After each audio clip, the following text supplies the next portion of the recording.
Greetings and salutations, Tube Dwellers. I'm your host, the Madbag, and we return to Starcraft 2, not for campaign playthroughs, oh no, this time for a 1 vs 1 ladder match. I am playing on my secondary account, Highest Templar. I will be your Zerg player, playing against Kilo, the Terran, and we're playing on Acheron Flats. Wow! Really? A Heart of the Swarm map in Wings of Liberty? This is indeed a Wings of Liberty match, and it appears that they've started a new season, and with the new season, as fairly usual, not always, but fairly usual, they've introduced new ladder maps, Acheron Flats being one of those. I haven't actually looked at the ladder map pool, so I don't know what other maps they've introduced, but this is one of them, which is cool. It's cool with me. There are some interesting Heart of the Swarm ladder maps, and why not bring them on over to Wings of Liberty? That'll help Blizzard get a better idea of whether or not their units are balanced, because it will take the question of whether or not the map is balanced out of it. Now that the game has started, we see that I'm spawning in the bottom right. Again, your Zerg player, I'm going to throw out my default greeting. Since I'm in the bottom right, the Terran player Kilo can only be in the top left, as this is a 1 vs 1 map, and those are the only 2 spawn locations. I'm going to go ahead and get my my basic setup going on here. I'm going to number my hatchery, I'm going to number my drones, and you'll note pretty much right away that this is a first-person video, so we're not doing this by replay, and I'm not commentating live. That means that as of talking to you, I'm watching the video that I recorded having played this game yesterday. So hopefully that means my play will be a little bit more on point at the cost of my commentary. I won't be able to give you in-the-moment thoughts, things that I'm picking up on and things that I'm missing, and you know, surprise and plans, because I'm not actually playing the game right now. I played it yesterday, so I will still be able to give you, I don't know, my overall thoughts on how different situations in the game should unfold, and what kind of a plan I should be going for. So, right now, Terran versus Zerg, Zerg versus Terran. What is the standard, and then what is my opinion? So, the standard, I would say, from a Terran perspective, is to open with Hellions and possibly Banshees. Try to just kind of keep the Zerg defensive. Maybe look for an opportunity to get some drone kills, but mainly play conservatively while you take your second base, and depending on what kind of a mid-game you have planned, maybe take an early third command center, or maybe start developing your siege tank and marine tech. That would be the most common play. So as a Zerg player opening any Zerg versus Terran match, that's the kind of thing I'm expecting. That's the kind of thing I'm looking for when I scout. I'm going to primarily scout for that, and just kind of keep my eyes open for other things. So I went a 15 hatch, and I even went greedy. I went all the way up to 16, and then built the gas before the pool, and then built the pool. So this indicates that I would like Zergling speed on the pronto, and that I'm not at all worried about getting early Zerglings out. On just about all maps now, there's just enough distance between the bases that a Terran player, even if they do like an 11-11 2 racks, you can defend it long enough with drones that you can get Zerglings out, or you can just totally shut it down with drones. Those 11-11 super early rush on your 15 hatch situations. Oh my god, get out of there, Overlord! Those situations aren't as dangerous as they once were. Part of that's map size. Part of it is just how good Zergs have gotten at defending with drones.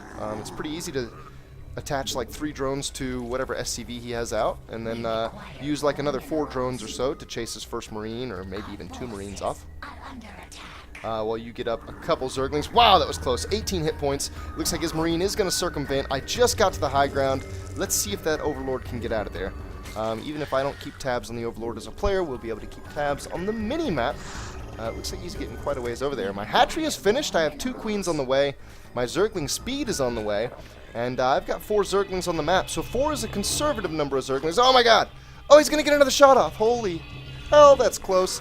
Looks like the Overlord is going to survive, just barely, and that's nice, because building another Overlord right now would interrupt the flow of my build. It would delay some drones, that would end up delaying my tech, it would end up delaying just about everything, because it would just make stuff come out slower. And it looks like I'm looking for that Marine with these Zerglings. I didn't check real well up onto that platform. Honestly, I probably should have, because I'm pretty sure the Marine didn't make it all the way back to his base yet. Oh, as a matter of fact, he did. The Marine did make it all the way back to his base, and he's standing at the top of his ramp.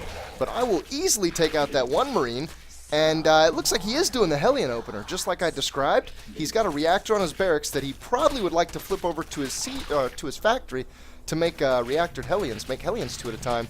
I'm just going to pick away on some depots and be a little bit annoying. I'm going to pull out of there prematurely because if a Marine spawns, he could easily pick off a Zergling there. If a Hellion spawns, he could pick off a Zergling, chase down, maybe pick off more of them. I would like to retain my Zerglings more so than just about anything else. Having just those few extra Zerglings will allow me to do what I'm doing right here. Take those watchtowers. I'm going to take 2 of the centermost watchtowers. That easily covers the direct path from his base to my base, and that will let me know when his Hellions are on the map in threatening numbers. If he goes and checks the Zelnarch watchtowers, maybe it'll only let me know when some Hellions are on the map. Maybe he'll hide some of his numbers. Any good Terran should. But it'll give me a little bit of an eye, pretty much regardless. My saturation is looking pretty good. Just glancing at my mineral lines, I see absolutely no, well, there's a few there. I was going to say absolutely no drones moving horizontally, which would indicate oversaturation, and just about a full line's worth of drones, both at the mineral patch and at the hatchery at the same time. If you can spot a mineral patch that doesn't have 2 drones in it, 2 drones on it moving back and forth, that's a good way to know just at a glance whether or not you're on saturation. And actually, I'm losing some Zerglings here and there on the map. My speed did just finish. I have 1 spine crawler up, and I'm getting Zergling melee weapons. I've got 3 queens on the map. He's going to be really aggressive. You barely ever see this out of Terrans because he just essentially said, I don't mind losing these Hellions. If you go into my main, and I'm as a Terran player into a Zerg player's main, you tend not to get those Hellions back out alive. And sure enough, I shut them all down. I lost absolutely no drones. I did lose some Zerglings, but that's okay. My drone count could be a little bit better. He forced out quite a few Zerglings there, but at the same time, taking no drone losses, that's an okay trade. And that also keeps his Hellions from reaching a critically high number. And in comes the Banshee. At this timing, 8:30, he could very well have Cloak. My lair, I think, is very close to finishing. So, it looks like I'm not going to worry about any... Oh, the lair is done. I'm not going to worry about any spore crawlers. There I start a spore crawler, but the Banshee is already in. It's gotten 2 kills. I'm going to move all the drones out. I am starting an Overseer. It's coming into play. I have already numbered that Overseer into my Queen control group. That is control group 5. And I've got Queens on about every side of the Banshee right now, so I kind of have it surrounded, and there the Overseer is giving me vision. He's going to have to run. It looks like he is going to get out. That's okay, though. Just getting the Banshee to get out of there basically accomplished what I wanted it to. I'm going to resaturate both of those gases and bring some drones back to my main to begin mining yet again. And you've seen my lair tech of choice, so I never did get into this earlier, what my plan was going to be in Zerg versus Terran. It is a Spire. I whipped a Spire out back behind my main's mineral line. And now with even more Hellions on the map, I'm bringing all my Zerglings home. I'm trying to creep spread towards what I believe I will end up making my 3rd, that little base off to the left. And I am setting up gas, mineral, food count to get a nice little pop of mutas here. By the looks of my gas count, I'm going to have about 7 mutas. 7 is a great number because, let's see, 6 one-shots workers for a Terran. 5 is the normal number. 5 will one-shot a worker for Protoss or Zerg, but Terran SCVs have 5 more hit points. So it takes 6 mutas to one-shot an SCV. Having a 7th muta means that you can lose one going in, or you can have, you can have them focus slightly different targets, and you'll still catch up to them pretty quick. Anyway, you slice it. It's that critical mass that I'm looking for, and oh my God, that is what he has with his Hellions. He has critical mass twice over. Critical mass for Hellions is only 3 to one-shot drones, and here it comes. My mutas popped at the exact right time, but it's not going to save me from taking damage. It is going to keep me from dying. It is going to kill all of his Hellions. But my God, he got a nice number of drones. But I do have a lot of money. There, yes, I just queued about, I think that was 11 drones.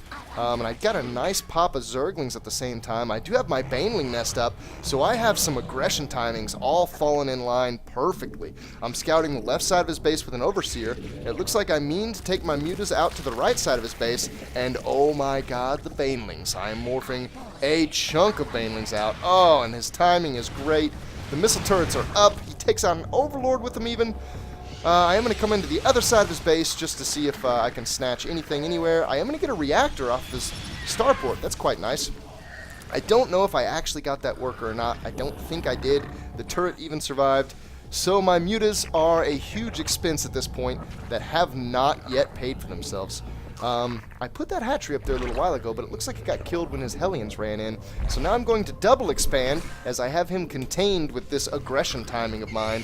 And now I'm going to see if I can abuse the other side of the aggression timing, the ground forces. Since he is defended with turrets, I can pretty well bet that he does not have as much ground defense as he would if he weren't defended with turrets. So in I go, 2 tanks. He is getting great damage on my Mutalisks, but I'm getting great damage on everything he has. I took out 2 tanks, I took out a lot of Marines. My Mutas are all very low health, and they probably won't get a lot done, but I still have Zerglings in his natural mineral line. He has no workers on his natural base. That is huge damage I've accomplished. We're going to have to look in the replay and get an exact count of workers killed there, but it is a catastrophic amount, especially when I have recovered pretty fully from his Hellion harass.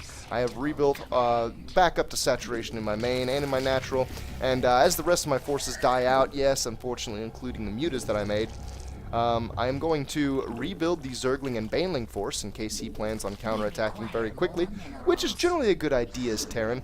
A lot of times Zergs won't instantly rebuild their army, they'll invest in economy right here. And you see that my infestation pit is up. I actually built it as I took the mutas into his main during that little engagement. And now I'm getting the pathogen glands that will allow my infestors to spawn with 75 energy. That'll make it to where they can pop out with a fungal growth. Fungal with Zerglings with decent upgrades is going to be a real hassle for him in this match. Now I see Marauders. Marauders are kind of an odd choice. Generally, a Terran won't deploy Marauders in Terran versus Zerg unless he's Pult or unless he specifically sees Ultralisks. He knows Ultralisks are already on the field, or he scans your Ultralisk cavern. Oh, I'm getting in again. This is huge. His Marauders are not going to save him from Zergling Baneling. That's why you generally don't see him. And I have Zerglings in 2 different mineral lines. It's just a couple in his main, but he's losing workers to it. I took a bunch more Zerglings down to his natural. It looks like he's going to use his SCVs to clean that up, and it happens pretty quick. But that's more SCVs down. My God, I've killed so many SCVs. I've got his wall down right now. If I wanted to, I could continue being aggressive with even more production, but it looks like I'm investing not aggressively into my macro, into my economy, but somewhat. I am investing into my economy. I'm building plenty of drones. I'm not purely building lings and going for the kill. I am still thinking long-term. Now, this has been a little bit of an aggressive game, so my long-term plans aren't coming into effect in some of the normal timings. Even if I do straight macro, I don't hit Broodlord timings the way pros do, but I get pretty close. I've had 15-ish, 16-ish minute Broodlord pushes before, you know, when there's low aggression in a game. But this game has had high aggression, and by no means am I able to keep all my timings spot on. I'm doing decent with my injects. I have 4 queens, so you'll see some queens with large amounts of energy, but mainly just that I'm able to spend my money. That I'm able to spend my money means that I am at least acquiring enough larvae for my economic situation. And he's going to come in with Banshees again. I love it when Terran players continue to use Banshees throughout a match, especially if you invest in Cloak. You need to get the money out of that Cloak, so you should keep using it. He's coming in with a drop on the other side. That's a great little split play. It looks like I'm going to send all of my queens with the Overseer up to the up to my third base, third or fourth, whichever way you look at it, and try to handle the Banshees. It looks like the queens are taking out the Banshees right now. And oh no, the Infestors! My God, I just lost so much money in Infestors. Luckily, I have a big clump of Zerglings there. I think I'm going to be able to defend his drop shenanigans, but my God, is it annoying. He's jumping up and down that cliff. I can see it. It keeps jumping back into the medevac according to the size on my minimap, sure enough. And another Infestor. I think that is literally all of my Infestors. I'm building a couple more there, but oh God, it's not a good situation. I'm finally going to go ahead and split my forces and get some on the high and the low ground and stop his little shenaniganery. I'm going to spread some creep there too to try to ensure that he can't drop off on my low ground there right next to my hatchery, because that would make it easy for him to have all of his forces out and ready and then just stem in and do massive damage. So he took out a lot of economy there. He did some damage to this hatchery, but mainly he took out part of my army, a part of my army that I want to retain. Infestors are just infinitely more valuable as time goes on, as you're able to retain them through various engagements. Every engagement that you're able to use an infestor in and keep an infestor from is basically a free infestor in your next engagement. And normally in an engagement, they get their money's worth out. It looks like we have a push coming up. I only saw it briefly on the minimap. I don't know how good of a look I got from it as a player in this game. But it's coming up, and I see the scan. It looks like he's going to come for that far base. And that's going to allow me to get a pretty great angle on him. He sieges up, and he's got his infantry a good ways away from his tank. I'm going to come in with just the lings, and luckily my banelings pull a beautiful move. They come around the other side, and oh my god, the smashery. I wish I could click on one of his little infantry long enough to see what his upgrades are. I'm not actually sure what they are at this point. We'll have to look at that in the replay and see what kind of upgrades we're at. I'm pretty sure that me as Zerg, I'm on 2 melee, 1 carapace upgrades, which are nice. You don't see Zergs prioritize those Zergling upgrades a lot, and it pays off, man. I didn't have many banelings there, and just a lot of Zerglings were able to take a really large pack of Terran units there. Now, I'm going to attribute part of that, though, to his choice of Marauders. I touched on this before, but I didn't cover it as well as I would like to. So, let's talk about Marauders. Why would a Terran get Marauders at this point in time in the game? The concussive shell doesn't work against Zerglings. I mean, it does. Technically, it slows a Zergling, whichever Zergling the Marauder's shooting at. But there's no reason to buy Marauders simply for the concussive shell. Marauders do soak more baneling shots than say, a Marine. But they're not, especially effective against banelings either. And Marauders take gas. Now, each Marauder doesn't take a lot of gas individually, but by the time you consider the gas that you spend on the tech labs that you're going to need to produce them, and then by the time you consider the gas that goes into each Marauder, and the gas that goes into their concussive shell upgrade, which admittedly is only 50-50, still, that adds up. That adds up to a decent amount of gas, and it adds up to a few tanks. Now, the reason I point all this out is because a few tanks in this situation may be able to totally deny banelings, and Marines are more effective against Zerglings than Marauders are. So, if he were to go a little bit more lean with his army, go just Marine tank, I think he could respond to my composition quite a bit better. The Marauders are pretty good against Infestors. That's the only other thing I haven't touched on. They kill Infestors really fast, and the slow allows you to snipe Infestors off, even if he's trying to run with his Infestors. Oh, holy drops. I have 2 drops going on, and they're big. We've got double medevac drops in 2 different places. There's one in my main, and it is a nasty one. There's one at my 3rd or 4th, and it too is a good size. It looks like, oh my god, I got a trade in mind. I'm just going to counterattack. I'm going for his 3rd base, and it is a planetary fortress. Am I going to get it? The minimap shows that my banelings took out the planetary fortress, and there were enough banelings there. I'm sure I got just about all of the workers there. However, my hive has fallen. There's still a large chunk of forces in my main. I'm responding with Broodlords, and I responded already with Broodlords to his other drop. It looks like I'm going to be able to defend the drops, but I'm going to take massive damage from it. So his economy is looking bad. It's looked bad all game, and it's still right there. My economy is okay, but my tech has taken a little bit of a hurt. Now, he didn't snipe any important tech buildings, which is catalytical. However, he did snipe the hive, which means I'm not going to be able to get upgrades, and oh my god, my infestors are in a very vulnerable position. Even my corruptors are not in the best of positions, and oh, my broodlords could not have shown up at a better time. That was beautiful timing from my broodlords. He's going to try to snipe a few, but he doesn't have enough marines in his composition. This is another place where having marauders is hurting him. If you want to do marauders, I mean, take Polt's example. Polt is a professional player. I don't actually know what team he's on right now. I feel a little bad about that. Is he on TSL? Is it TSL Polt? That sounds right. I'm not sure, though. Polt uses Marine Marauder medevac in a lot of matchups. Of course, he uses it in Terran vs. Protoss, but he uses it in Terran vs. Terran when it's not real popular, and he occasionally uses it in Terran vs. Zerg. He uses a number of builds. Whoa, hold up. Counterattack coming into my 3rd. I'm going to defend it with pure lings. It looks like that's just my reinforcements, just the pack of lings that I was constructing from home. They're going to be able to take it out as my infestors and broodlords continue to push again. He's stemming in with the marines to try to get under my broodlords. It's not going to happen. I have just the right fungals and just the right count of broodlords. If he were getting Vikings right now, I even have a few corruptors for them. Although if he got serious about producing Vikings, I would have to get more corruptors out. I believe I am building a few corruptors, rallying them over to my broodlords. As I was saying with the marauders, though, if you're going to get marauders, cut tanks out of the mix go kind of heavy on the Marauders and really emphasize your Marine Marauder medevac play. GG! There it is. Oh man, the Broodlord push was just too much for him. Great drops from him, great counterattacks.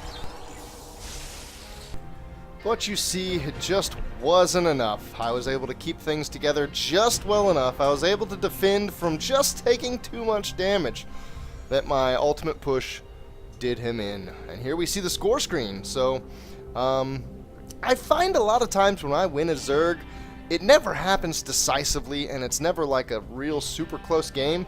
That game was pretty close, just in that the drops that occurred in my main and at my fourth could have been hugely, insanely damaging had they gone undefended for mere seconds more. The economy breakdown shows that we collected resources very similarly. Him on fewer bases, me on more bases with more drones, him with mules. We spent resources pretty similarly and very poorly, might I add. I don't know. Once it gets to the late game situation, having a bank is kind of a useful tactic. It's a beneficial factor. Most of these actually look really even. I'm interested to see these graphs. Army value. Yeah, this is Broodlord count right here, is why this is so sky high.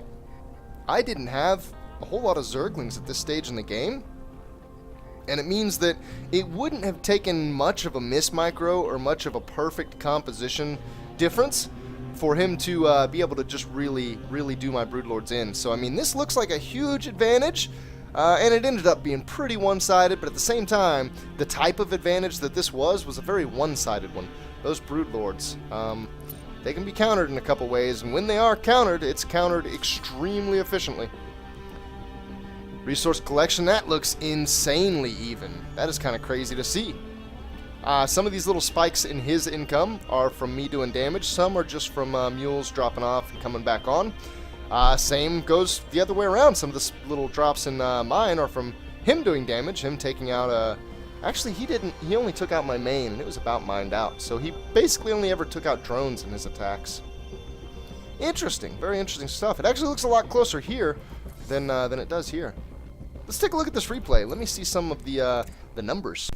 Maybe even some silly numbers like APM. Maybe EPM.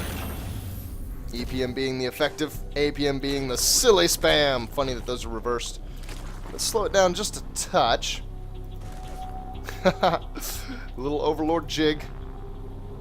I was surprised that this Marine was. He must have turned back pretty much immediately. Able to get back. Oh, and look at how close they were. I was really surprised that Marine was able to get back. I kind of expected to find him right in this area by the time my Zerglings got over there. And this threw him off a bit, but ultimately not much. It basically just slowed down his Hellion count. He is going straight to a starport. He did get 2 gas. That's interesting to see. Let's jump off that APM. It's actually not useful at all to tell anything, really. So this is where you want to be as a Zerg. This is actually hugely beneficial. That makes me think that something happened in his build that made him get this orbital command out a little slow even, because I am a solid 14 drones up on him. That is huge. 2 mules don't make up for 14 drones. 2 mules do, if you're on point with them, roughly make up for about 10 or 12 drones. But yeah, this is some nice looking saturation here for 2 base, and quickly too. I haven't had to build many lings up to this point. This is a great platform to go mutas off of, and even better to go into the mid and late game. We'll see, of course, how all that turns out. Let's see if I was right. I think I quoted that this Banshee only got 2 kills. Let's see where they are. Is his cloak? Oh, nice timing by him. His cloak wraps up just as the Banshee floats in. Ah, I was so wrong. 4. Doubly wrong. He actually killed 4 drones with that. Was going for a 5th. He did get it out alive, which is cool. I think that eventually comes back. Haunts me in a different way. I'm surprised to see that that never ducked in the top. I kind of expected to see that. These Hellions are going to give my Lings a little roundabout. I am going to ultimately get away. I'm also surprised to see that he wasn't in here with his Banshees whenever he did this run-in with the Hellions. Although he saw that I had 3+ queens, and at this point I've got even more. I've got 4 queens, so it's probably good that he didn't come in with his Banshees. but it could have preoccupied my queens just a little bit. Okay, so now let's see. Let's go ahead and look at this count. So far, he's killed 4 workers. We're going to watch that jump in just a second. I'm sitting on a whopping 53, which is a great place to be as this begins. But it's not going to be that nice when this is over. Oh, God, the barbecue. That is, oh, it's painful to see. I mean, seeing a fellow Zerg player take it is hurtful, yeah. These are my drones, though, my own drones. Looks like he got about 15. Oof, yeah, it was 4. It's jumped to 19. He took out 15 drones in that barbecue. That is a successful barbecue, especially because he's now ahead of me in workers. He's been pumping very diligently off his command centers, and he's even got a 3rd one ready to go. He does have siege mode ready. He's got a couple siege tanks, and as I said in-game, his turret, in the video, in the replay, his turret timing was really nice, and he got him in pretty good places. He may have been a bit excessive in the number of turrets he threw down. Like, in my opinion, this turret is unnecessary. This turret is unnecessary. This turret is aimed at defending infestors. This one is good. One like right here or right here is good, and then one like right here or right here is good.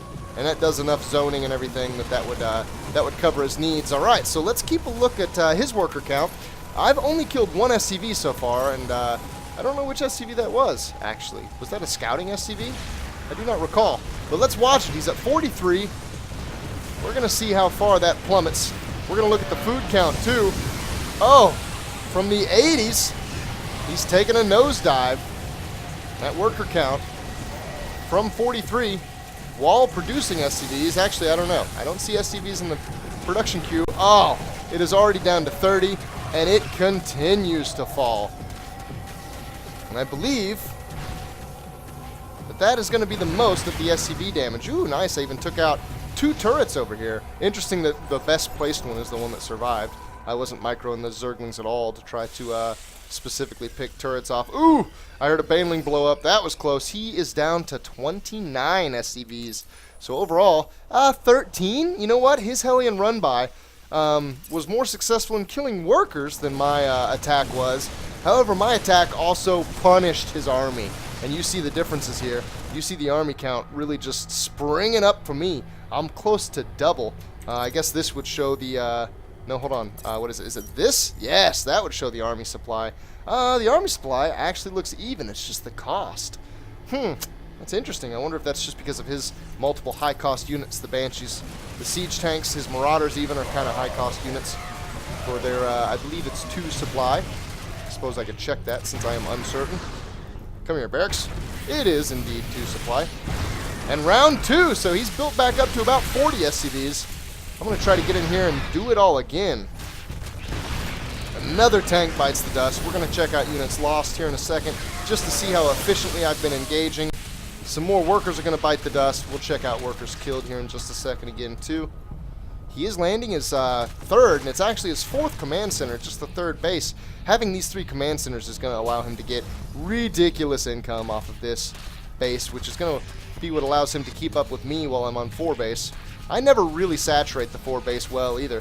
I've got him back down to 35 workers. There's still a Zergling in there killing some more.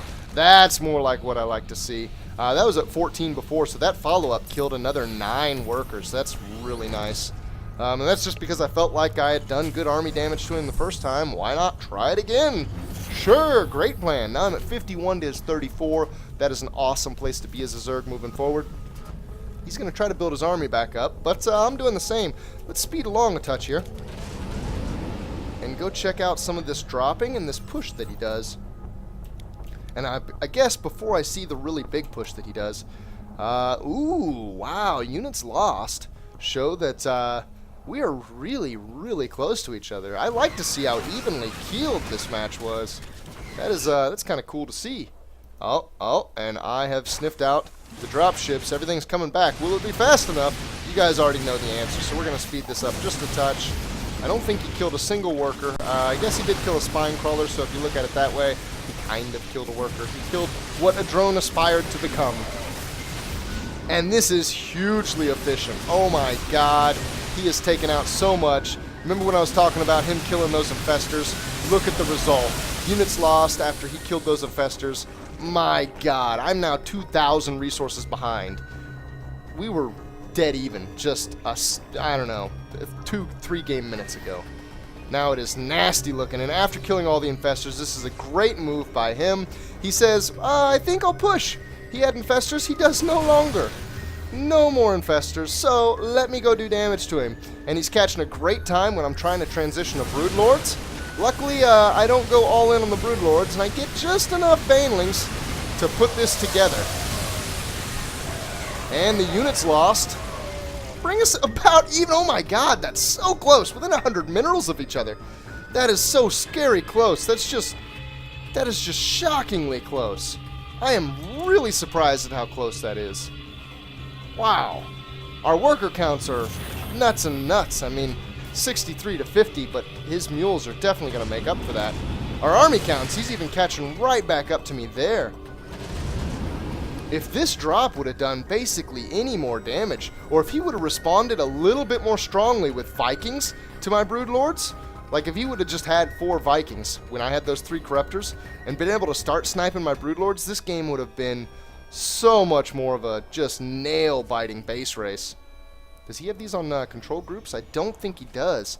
That's kind of a mistake. Control groups, although they're not always the best to totally control your army, they can allow you to sync timings up really well. So while you're watching this one, you can start moving this one in using a control group and commands on your minimap. The cleanup there is gonna hurt him. He did damage to my base, and actually, am I wrong here? No. Well, I'm a little bit wrong. He did solid value damage overall in that. It still stays. It's 4. We are 4 minerals difference right now in minerals lost. Craziness. Let's see the coup de grace. Actually, that is totally the incorrect use of that phrase. That phrase means to finish off the downed opponent. And this is still really even right now. My army count's jumping out ahead of his, and the units lost are taking a little bit of a spike. But he's building Marines. He's still not building Vikings. I just want to see. I normally don't pause, but I'm not doing the cast from a replay properly. He even has a starport with a reactor. And he's got the minerals, he just doesn't have the money for it. Honestly, right now, Vikings should be a priority over Marines, especially since I have infestors with this mix, and there's a lot of energy on them. I guess me having taken this base out really just put his minerals on the clincher. He does have this base, and he should be dropping mules on it religiously. He should be trying to get Vikings out with the highest priority, and the next highest priority should be starting another starport or 2, maybe just 1. This is really close, though. If he had been building Vikings instead, I'm not sure how this would have turned out. And if this army would have been here instead, and again, if it would have had no Marauders in it, if that army would have had 0 Marauders, I think he would have enough Marines to really give me trouble here. He would at least have enough Marines that he wouldn't feel like he needed to build nothing but Marines now, and he would have had some breathing room to build Vikings, which would have made this push infinitely more difficult for me. As is, fungling small packs of Marines, I can do it all day long, man. All day long. Well, not literally, but I can do it for a long time, given how many infestors I have. That's going to be it. You guys know the rest of the story, so thanks for watching, everybody. Stay tuned for more campaign walkthrough, and stay tuned for more StarCraft in general. See you later.